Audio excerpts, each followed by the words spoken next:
کہ جس خاک کو ہم نے حسین سے نسبت دی ہے وہ اب خاک عام معمولی خاک نہیں ہے، بلکہ یہ خاک معلّہ بن گئی ہے۔ یہ جوان اتنی دیر میں، جتنی دیر میں اس کو آنکھ لگ گئی تھی، اتنی دیر میں زائرین حسین وہاں سے گزر چکے تھے، اور زائرین حسین کے قدموں کی خاک گرد آ کے اس جوان کی پشت پر بیٹھ گئی تھی۔ خدا نے کہا کہ چونکہ اس جوان کی پشت پر زائرین حسین کے قدموں کی گرد کی خاک آ کے بیٹھ گئی ہے، لہٰذا اس جسم پر آتش جہنم حرام ہو گئی ہے۔ صلوات بر محمد آل محمد۔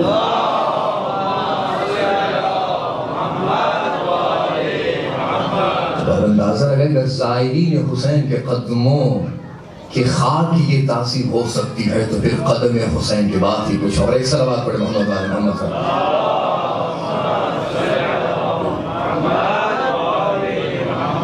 کربلا باخن روایت میں اگر آپ اٹھا کر دیکھیں سب سے پہلی سرزمین مکہ ہے، روایت میں ہے خدا نے یہ اعلان کیا کہ اگر مکہ کی زمین پر اگر کوئی شخص ایک رکعت نماز پڑھتا ہے تو اسے ہزاروں رکعتوں کے حساب سے اسے ثواب ملتا ہے۔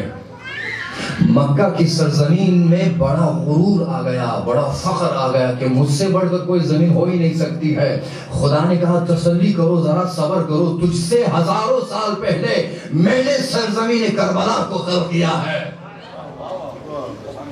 لہذا غرور کی بات نہ کرو، غرور کی بات نہ کرو۔ سرزمین کربلا کی یہ تاثیر عزیزان محترم، امام جعفر صادق علیہ السلام فرماتے ہیں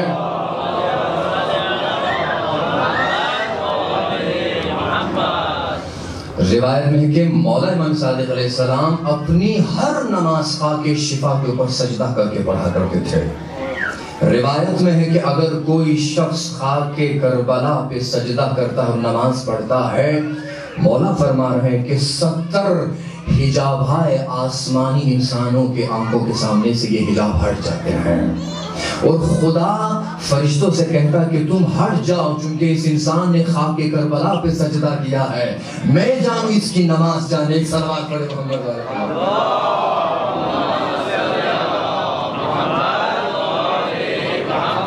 دیگر صلوات پڑھے محمد۔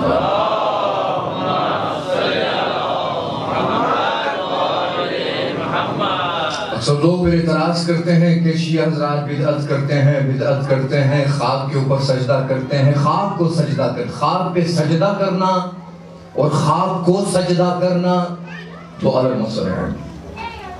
ہر طرف بغض۔ کہتے ہیں کہ کوئی زائر حسین ایک مرتبہ حسین کی بارگاہ سے نکل رہا تھا، ایک سلفی حرم کے باہر کھڑے ہو کر انتظار کر رہا تھا کہ کوئی شخص آئے میں اسے ایک سوال پوچھوں۔ توجہ نا دھن محترم، ایک سوال اس شخص سے میں پوچھوں۔ اتفاق سے کوئی عالم امام حسین علیہ السلام کی زیارت سے نکلتا ہے، یہ سلفی وہابی جا کے اس سے سوال پوچھتا ہے، ذرا مجھ سے آپ سے ایک سوال پوچھنا ہے آپ سے، آپ کہاں سے آ رہے ہیں؟ عالم نے کہا کیا تم نہیں دیکھ رہے ہو میں حسین علیہ السلام کی بارگاہ سے آ رہا ہوں؟ تو اس سلفی نے کہا کہ میں نے ایک روایت پڑھی ہے، ادھر آؤ ذرا میں آپ کو سونگھوں۔ جب سونگھا کہا کہ میں نے ایک روایت پڑھی ہے کہ جو بھی حسین کی زیارت سے ہو کے آتا ہے تو اس کے جسم سے جنت کی خوشبو آتی ہے، تمہارے جسم سے جنت کی خوشبو تو نہیں آ رہی ہے۔ عالم تھا، دریالی کا شاگرد تھا، کہا تو نے صرف یہ روایت پڑھی ہے کہ جو بھی حسین کی زیارت سے آتا ہے تو اس کے جسم سے جنت کی خوشبو آتی ہے، کیا تم نے وہ روایت نہیں پڑھی ہے کہ جہنمی کو کبھی جنتیوں کی خوشبو محسوس نہیں؟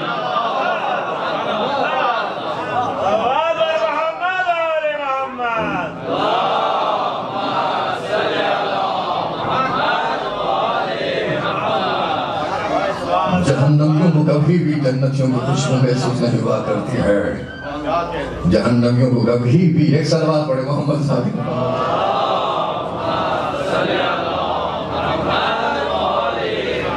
اپنی ایک ربائی آپ کی خدمت میں عرض کروں کہ ایک صلوات پڑھے محمد والے محمد پر کہ ذکر حیدر میں عبادت کا مزہ لیتے ہیں، ذکر حیدر میں عبادت کا مزہ لیتے ہیں، اور پھر ساتھ میں زہرا کی دعا لیتے ہیں۔ ذکر حیدر میں عبادت کا مزہ لیتے ہیں، اور پھر ساتھ میں زہرا کی دعا لیتے ہیں۔ شیخ حیران ہے جنت کی ہوا کیسی ہے، شیخ حیران ہے جنت کی ہوا کیسی ہے، ہم عزا خانوں میں جنت کی ہوا لیتے ہیں۔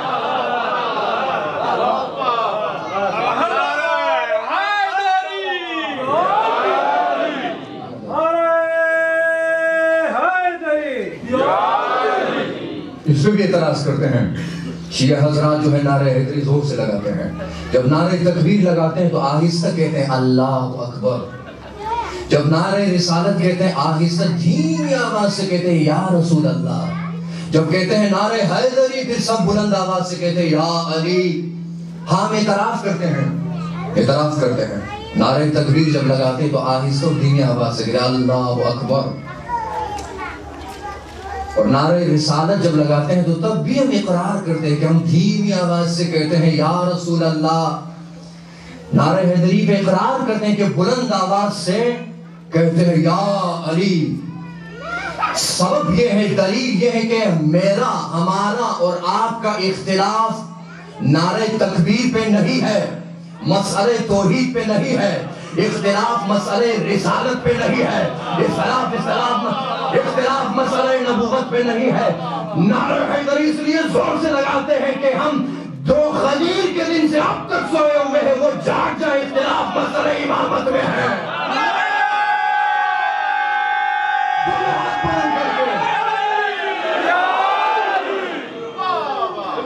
مولا آپ سب کو سلامت رکھے، مولا آپ سب کو سلامت رکھے۔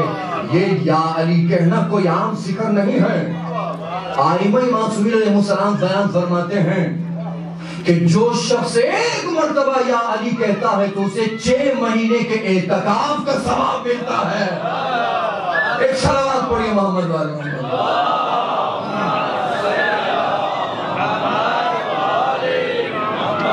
لہذا ہر بات پہ اعتراض، ہر بات پہ اعتراض، سجدگاہ پہ اعتراض، اور اس طرح آپ دیکھیں نعروں پہ اعتراض۔ کہتے ہیں کہ حضرت تو یہ طنز کرتے ہیں کہ شیعہ حضرات نعرہ لگاتے ہیں یہ دیسی گھی کا کمال ہے، گلا صاف ہوتا ہے دیسی گھی کا کمال ہے۔ یہ دیسی گھی کا کمال نہیں ہے، یہ لنگر حسین کا کمال ہے۔ ایک صلوات پڑھیے محمد والے محمد۔